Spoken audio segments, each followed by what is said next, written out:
Vote చోరీపై తాడో పేడో బీహార్లో నేటి నుంచి రాహుల్ ఓట్ అధికార యాత్ర 20 జిల్లాల్లో 16 రోజులు పెద్ద ఎత్తున పాల్గొననున్న ఇండియా కూటమి పార్టీలు. ఇది ఎస్ఐఆర్ పై యుద్ధం, భారత ప్రజాస్వామ్య చరిత్రలో మైలురాయి. కాంగ్రెస్ ఢిల్లీలో నేడు ఈసీ విలేకరుల సమావేశం.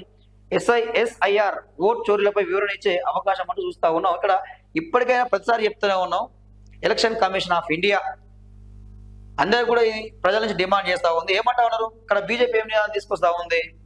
1 నేషన్ 1 ఎలక్షన్ నినాదం తీసుకొస్తుంది. సరే, అది మంచి నినాదమే. మరి దాంతోపాటు 1 నేషన్ 1 ఓటు అని నినాదం ఎందుకు తీసుకొస్తలేదు? ఈ నినాదం తీసుకురావాలి కదా. 1 నేషన్ 1 ఓటు అనే నినాదం తీసుకురావాలి కదా. ఒక్కరికే 2-3 ఓట్లు ఉంటాయి. కొంతమంది రోహింగ్యాలో ఎవరు ఉన్నారట, వాళ్ళకు నకిలీ ఆధార్ కార్డ్స్ నుంచి వాళ్ళకు ఓట్లు ఉంటాయి. ఏందండి ఇదండి? కేంద్రంలో ఉన్నది మీరే కదా, మీరే దీన్ని అరికట్టాలా. ఈజీ సరైన నిర్ణయం తీసుకోవాలా, ప్రక్షాళన చేయాలా. ఇవన్నీ తొలగించినప్పుడే కదా ప్రజాస్వామ్యంలో గెలుపుకోవడం అనేది కరెక్ట్ వాసన చూసుకుంటే అండి. ఈ లెక్క తీస్తే వాస్తవానికి ఈరోజు ఎలక్షన్ కమిషన్లో పోలైన ఓట్లు ఎన్ని పోలైనాయి ఏంది ఆ లెక్క తీస్తే ఒక్క ప్రజాప్రతినిధి ఉండడు. అందరు జీరో. అందరు దొంగలతో గెలిచిన వాళ్ళే ఉంటారు. అందరు దొంగలతో గెలిచిన వాళ్ళే ఉంటారు. ఒక్కటి దాకా ఉండడు.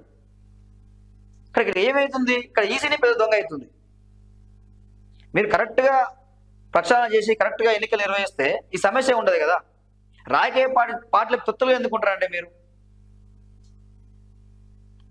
ప్రక్షాళన చేయండి. ఇప్పటికైనా దేశంలో ఎక్కడైనా ఇదే పరిస్థితి. వాడు ఇక్కడ అయితే సుప్రీంకోర్టులో చెప్పారు కదా, పాపం ఒక మహిళ చనిపోయిందట బీహార్లో. చనిపోయిందా అని చెప్పి ఆ ఓటు తీసేసారు. ఆ యోగేంద్ర యాదవ్ తీసుకుపోయినా అని ఆ బతికే ఉందని చెప్పి సుప్రీంకోర్టులో హాజరుపరిచారు. ఇంకంతకన్నా నిదర్శనం ఏం కావాలా?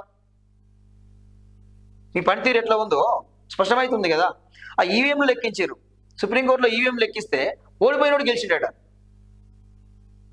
ఇక అంతకన్నా నిదర్శనం ఏం కావాలి? ఇంకా ఇది జరుగుతుంది ఇక్కడ విషయం. ఈ రాహుల్ గాంధీ కూడా చెప్తూనే ఉన్నాం, మేము పదే రాహుల్ గాంధీ అడుగుతా ఉన్నాం. ఓట్ చోరీ మీద ఉద్యమం చేస్తున్నారు, సరేనండి, బాగానే ఉంది. తెలంగాణలో మీరు హామీ ఇచ్చారు కదా, బీసీలకు 42% రాజకీయ రిజర్వేషన్ కల్పిస్తామని చెప్పి మీరు కామారెడ్డి బీసీ డిక్లరేషన్లో చెప్పిరు, పోయిరు.